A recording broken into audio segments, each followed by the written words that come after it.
ఊళ్ళో ఒక రాజు ఉండేవాడు. ఆ రాజుకి ఇద్దరు కొడుకులు ఉండేవాడు.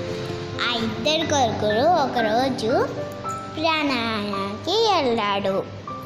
అయితే ఒకరోజు 2 కోతులు వచ్చాయి. వాటిని చంపితే పెద్ద కోత వచ్చి 2 పీకింది. అయితే ఆ కోతికి మెంటల్ లేచి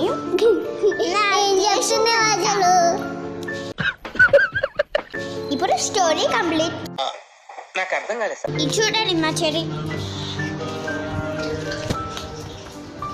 ఒకరోజు మాయ వచ్చిండు. వస్తే ఆ చేపలు తీసుకోవడానికి వస్తే మంచి ఒక పారుకుంటూ వస్తుంటే ఒక దెయ్యం వచ్చి చంపేసిండు. చంపితే దెయ్యం వచ్చి పూతం వచ్చి చంపేసింది వాడిని. ఫినిష్.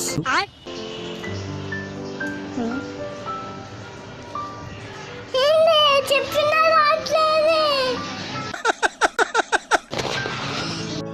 చూడండి మంచి చెప్తా. మీరు తింటారా? అంటే అది ఇది ఒక